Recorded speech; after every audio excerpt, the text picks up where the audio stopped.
Accidents, illness, heart attacks, strokes. When an emergency strikes, count on Logan Regional Medical Center.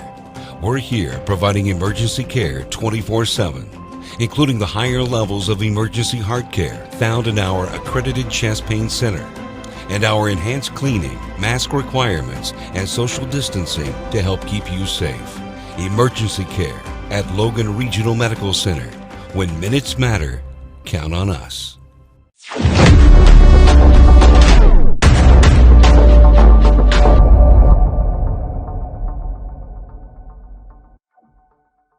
Coach, obviously not the outcome that you guys wanted or probably expected against Man. What's your message to your team right now? Right now, we're just kind of trying to move on from that.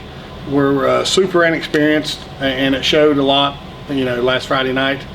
And so we got to correct some of the big mistakes that we made. 35-7 is a big difference in score, but we had plenty of opportunities for that game to be much closer, and we just got to clean some things up, and we can't make it so easy for teams to score sometimes.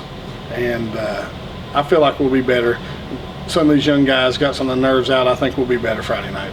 Good. So talking about that one, you spoke to your inexperience. Just talk about all the young guys and what they're going to have to grow through to get to the level you need them to be at. Yeah, our biggest problem so far is knowing how to practice the right way, which doesn't make a lot of sense to me since we had such great teachers of that last year. We had guys last 2 years that came to practice every day. But when you look at this senior, junior, sophomore class, they were 1-19 in middle school. And you just don't magically start winning football games.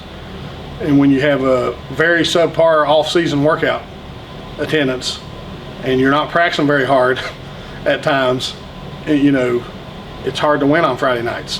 And I think that they started to see that after Wahama. Last week was our best 3 practices of the year. But you can't make up for a month. And we look to have a good week of practice this week, and we'll just keep getting better and better. We're not going to hide for anything or make any kind of excuses, but some of these guys aren't ready to be out there. So they got to kind of learn on the fly, and we got to be patient with them, and we look to get better every week. So you've got Sissonville coming up, and we know you had a little situation with Gabe Workman. Are you willing to speak on that or anything? Will we see him this week? He'll be in the mix at practice this week, and we'll play our best 11 guys, and I know that he's looking for an opportunity to get out there and play, and we'll let the week's practice shake out, who's going to be on the field on Friday. So what's the game plan going into Sissonville? We just got to quit turning the ball over. We've turned it over a bunch in the scrimmage games too. And if our pass defense is as bad as it was against Man, we're going to be 0-10.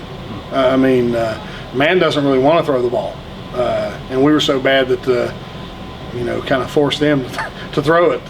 Sissonville wants to throw it. They got a great wide receiver core. Wiseman's one of the best wide receivers in the conference. Quarterback's very elusive. So we got to play much better on that side of the ball if we want to win on Friday night. What are some positives that you saw in the Man game that you can kind of build on for this Sissonville? We had moments that we fought hard. We had moments where I questioned, in film, they're, trying to lay down a little bit and showed them what that looks like on film. But they fought back there. I thought that Cross Con was excellent for us, especially on the defensive side of the ball.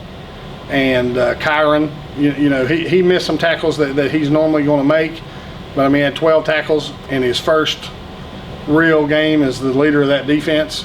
And so those are some good things. I thought pass protection was pretty good most of the night.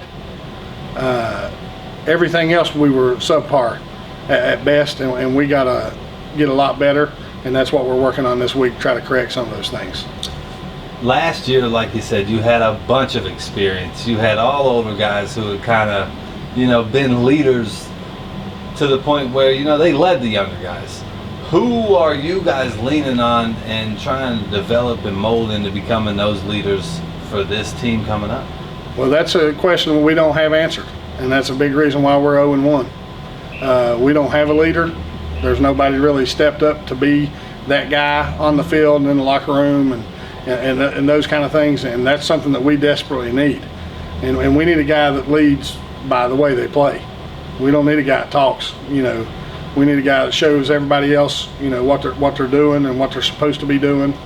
And you know, that goes back to the practice thing. You know, you can't replace guys like Slack and Garrett and Bryce Davis and guys like that. But everybody can't be a Hall of Fame player, but everybody can give Hall of Fame effort. And, you know, so we're trying to, everybody gives Hall of Fame effort, we're going to be all right. But if we got a bunch of guys giving all county effort and we don't have any Hall of Fame players, we're not going to be very good. So we got to make sure that we're giving Hall of Fame effort every play. And this one's a little off the topic, but I just wanted to get your opinion on it. What do you think about the way that high school is going with all the transfers and all that? I mean, I feel like they've took the purest form of competition that we have, and it's ruined. And it's just going to get worse. I mean, this is just, you know, the rules kind of came out late, and I feel bad for the SSAC because this is not something they wanted. You know, they fought against it, but, you know, had no, you know, say once the law was passed, and it's not good for high school athletics. As we can see in college, it's not made college athletics better. I'm not sure why we would think it'd make high school athletics better. But we'll do what we got to do and keep fighting. And we're glad to have the guys we got in our locker room, and we'll fight every Friday with those guys. Well, Coach, as always, good luck, and I appreciate you. Thank you. Appreciate it.